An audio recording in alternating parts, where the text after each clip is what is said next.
Selamat datang di tutorial pelaporan SP tahunan badan menggunakan Kortek. Saat ini, Kortek tersedia dalam dua bahasa, bahasa Inggris dan bahasa Indonesia. Pada video ini, kita akan membahas satu alur pembuatan SPD tahunan PPh Badan dalam menu Kortek berbahasa Indonesia.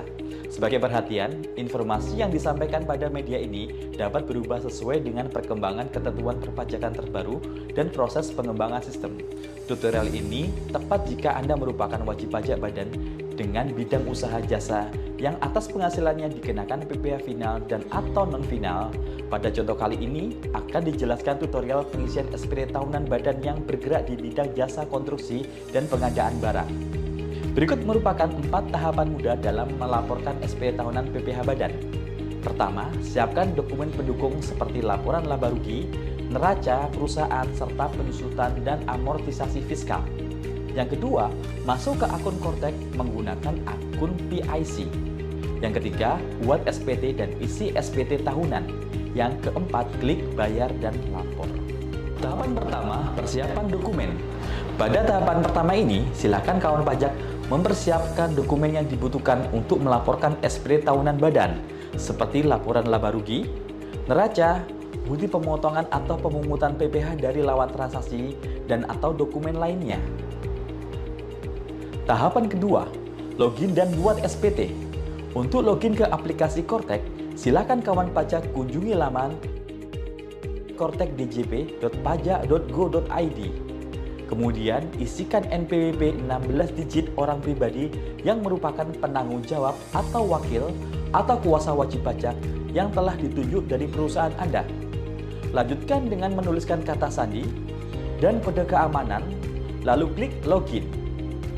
Setelah berhasil login, silakan klik kolom ikhtisar akun wajib pajak dan klik menu drop-down untuk melakukan impersonate ke akun wajib pajak badan. Apabila sudah muncul informasi ini di bagian atas, maka berarti proses impersonate ke akun wajib pajak badan telah berhasil. Dan saat ini kawan pajak telah berperan sebagai wajib pajak badan yang diwakili. Tahapan ketiga, pengisian formulir Indo SPT. Klik surat pemberitahuan, lalu klik submenu surat pemberitahuan. Pada bagian konsep SPT, silakan klik buat konsep SPT. Klik PPh Badan, lalu pada periode pelaporan SPT, klik SPT tahunan. Lalu masukkan periode dan tahun pajak yang ingin dilaporkan. Klik lanjut, lalu pada model SPT, silakan klik normal. Pada konsep SPT akan terbentuk SPT PPh Badan. Klik ikon pensil untuk membuka SPT. Pada pengisian SPD tahunan badan di Kortek, kawan pajak akan mulai mengisi dari induk SPT, lalu dilanjutkan dengan lampiran-lampiran sesuai dengan kondisi dan proses bisnis usaha. Pada SPT induk akan terdapat pertanyaan-pertanyaan yang berkaitan dengan usaha yang dilakukan. Wajib pajak menjawab ya atau tidak sesuai dengan kondisi usaha wajib pajak. Pilihan ini akan berkaitan langsung dengan jumlah lampiran yang harus diisi oleh wajib pajak. Nama lampiran yang harus diisi dapat dilihat secara langsung pada masing-masing pertanyaan atau pada bagian atas lampiran induk. Pada awal pengisian, silakan kawan pajak klik metode pembukuan yang digunakan. Pada sektor usaha, silakan memilih jasa dan klik apakah laporan keuangan usaha kawan pajak diaudit atau tidak oleh akuntan publik. Jika ya, maka silakan isikan opini auditor dan NPWP 16 digit dari kantor akuntan publik tersebut.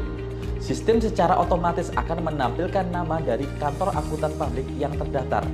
Jika tidak, maka silakan lanjutkan pengisian ke bagian berikutnya. Pada bagian C, silakan klik ya apabila usaha kawan pajak memperoleh penghasilan yang dikenakan PPh final dan penghasilan lainnya yang tidak termasuk objek pajak. Pada contoh kali ini, karena wajib pajak merupakan pengusaha kontraktor yang usahanya dikenakan PPh final dan tidak menerima penghasilan yang tidak termasuk objek pajak, maka silakan klik ya pada nomor 2 dan klik tidak pada pernyataan nomor 1 dan 3.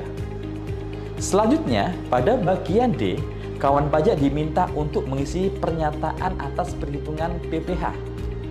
Pada bagian D angka 5, klik ya jika kawan pajak memperoleh fasilitas perpajakan dalam rangka penanaman modal berupa pengurangan penghasilan neto dan akan tampil notifikasi untuk mengisi lampiran 13A. Jika tidak memiliki fasilitas, silakan klik tidak. Selanjutnya, pada bagian D nomor 6, isi ya jika kawan pajak memperoleh fasilitas pengurangan penghasilan bruto untuk kegiatan praktik kerja, pemagangan, dan atau pembelajaran dalam rangka pembinaan dan pengembangan sumber daya manusia berbasis kompetensi tertentu, dan akan tampil notifikasi untuk mengisi lampiran 13B tabel A dan B. Jika tidak memiliki fasilitas, silakan klik tidak. Selanjutnya, pada bagian D angka 8, isi ya jika kawan pajak terdapat kerugian fiskal yang dapat dikompensasikan dan akan tampil notifikasi yang mengisi lampiran 7. Jika tidak memiliki kerugian fiskal yang akan dikompensasikan, silakan klik tidak. Selanjutnya, pada bagian D angka 10, isi ya jika kawan pajak memperoleh fasilitas pengurangan penghasilan bruto untuk kegiatan penelitian dan pengembangan. Akan tampil notifikasi untuk mengisi lampiran 13B, tabel C dan D. Jika tidak memiliki fasilitas, silahkan klik tidak. Selanjutnya, pada bagian D angka 11, silakan kawan pajak memilih tarif pajak yang digunakan dengan mengklik drop-down pada kolom PPh terutang. Jika kawan pajak memiliki penghasilan di atas 50 miliar setahun, silakan pilih tarif ketentuan umum pasal 17 ayat 1 huruf B Undang-Undang PPh. Namun, jika kawan pajak memiliki penghasilan bruto di bawah 50 miliar setahun, silakan pilih tarif fasilitas pasal 31E ayat 1 Undang-Undang PPh dan akan terdapat informasi untuk mengisi lampiran 8. Pada contoh kali ini, kita akan memilih menggunakan tarif fasilitas pasal 31E ayat 1. Selanjutnya, pada bagian E, kawan pajak diminta untuk mengisi pernyataan atas pengurangan PPh terutang. Pada bagian E angka 15, jika ada, silakan kawan pajak menuliskan jumlah pokok pajak atas pembayaran surat tagihan pajak yang terutang.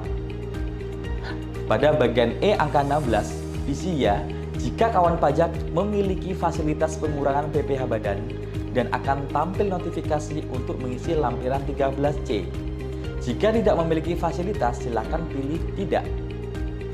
Selanjutnya, pada bagian F, kawan pajak diminta untuk mengisi pernyataan PPh kurang atau lebih bayar. Pada bagian F angka 17D, isi ya jika kawan pajak memiliki surat keputusan persetujuan pengangsuran atau penundaan pembayaran. Jika tidak memiliki, silakan pilih tidak.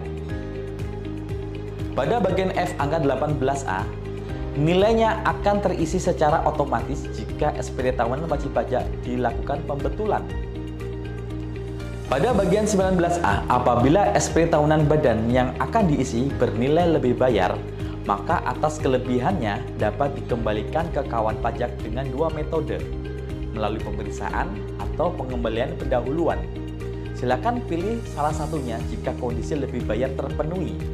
Silakan pilih juga rekening pengembalian yang terdaftar di akun kontak kawan pajak pada bagian 19B. Selanjutnya, pada bagian G, kawan pajak diminta untuk mengisi pernyataan perhitungan angsuran PPh pasal 25 tahun berjalan.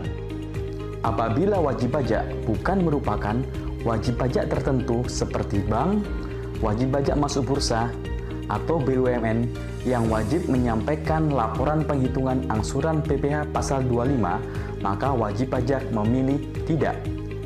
Pengisian dilanjutkan ke bagian H. Kawan pajak diminta untuk mengisi pernyataan transaksi.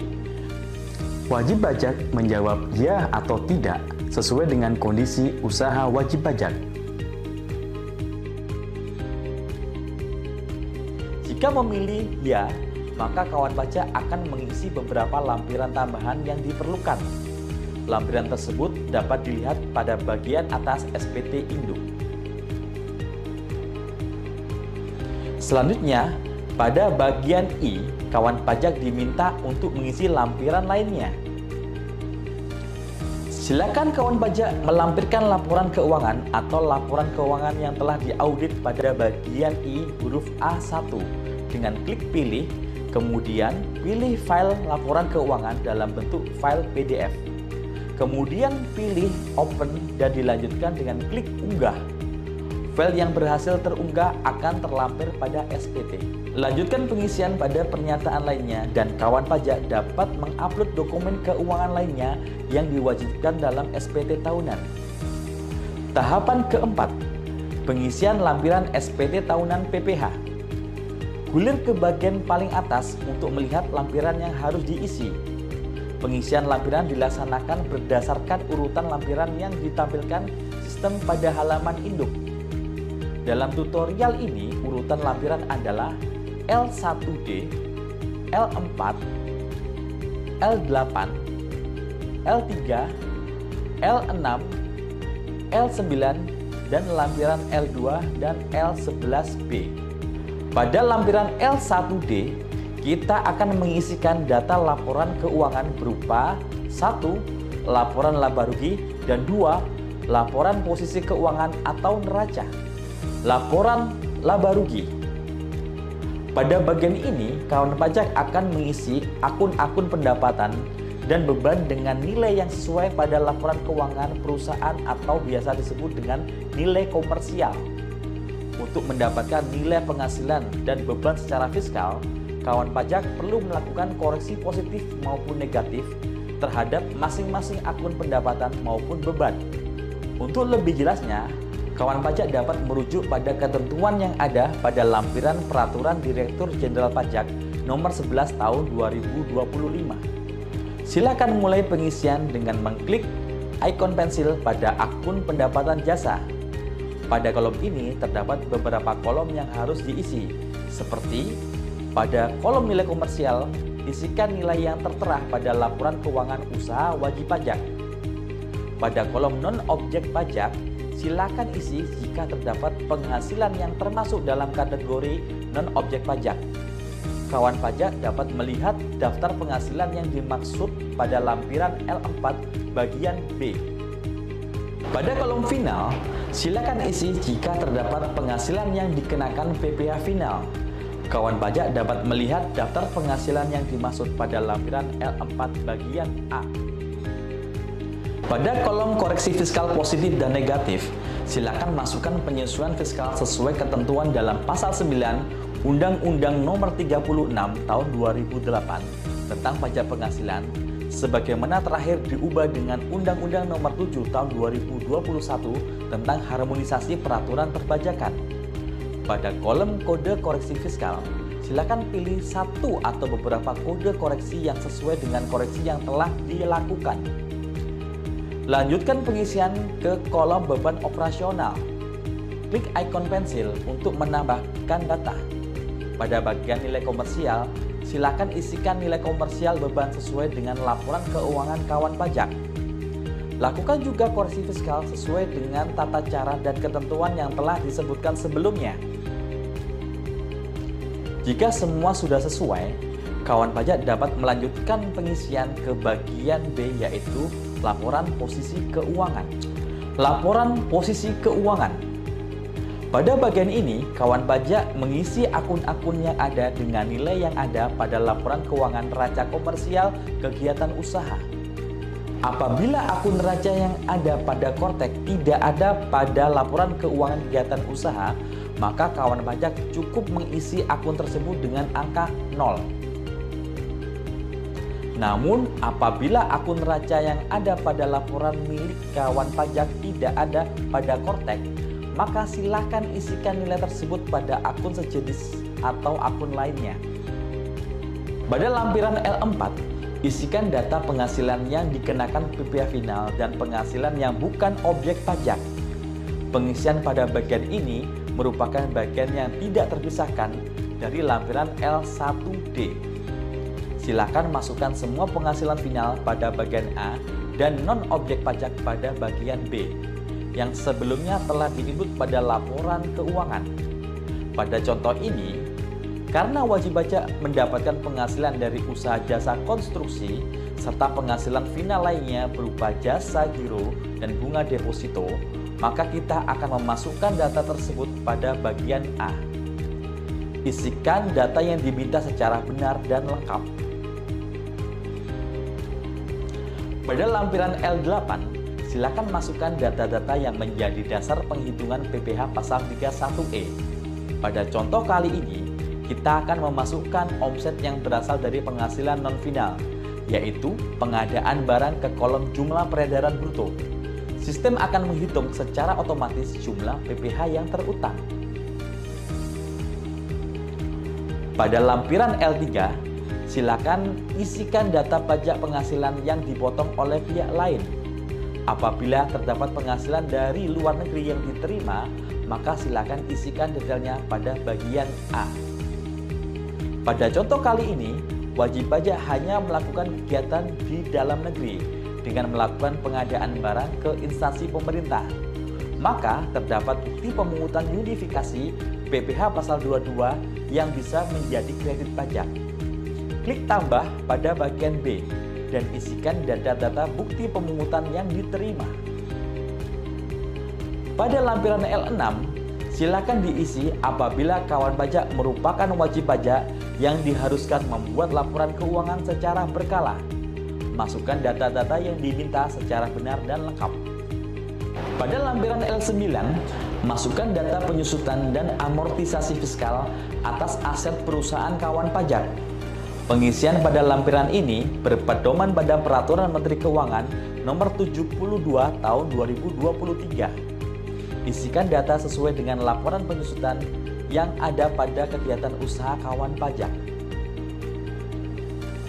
Pada lampiran L2, masukkan data pemegang saham dan pemilik modal yang tercatat dalam akta pendirian dan atau akta perubahan perusahaan. Lampiran L2 tabel A, daftar pemegang saham atau pemilik modal dan jumlah dividen atau pembagian laba yang dibagikan serta daftar susunan pengurus dan komisaris akan terisi otomatis berdasarkan data pihak terkait pada Kortek yang termasuk dalam jenis pendiri dan pengurus. Data nilai modal di-store dan dividen dapat disesuaikan. Lampiran L2 tabel B, daftar penyertaan modal, utang, dan atau piutang pada perusahaan afiliasi. Hanya dapat diedit apabila wajib pajak mengisi halaman info bagian H angka 21C dan atau 21D. Pada contoh kali ini tidak perlu dilakukan pengisian. Terakhir, lampiran yang diisi adalah lampiran L11B. Pada bagian ini, kawan pajak akan melakukan penghitungan biaya pinjaman yang dapat dibebankan untuk keperluan penghitungan pajak penghasilan. Secara sistem akan terisi otomatis sesuai penghitungan EBITDA. Nilai yang ditampilkan dapat dilakukan perubahan sesuai dengan laporan keuangan kawan pajak.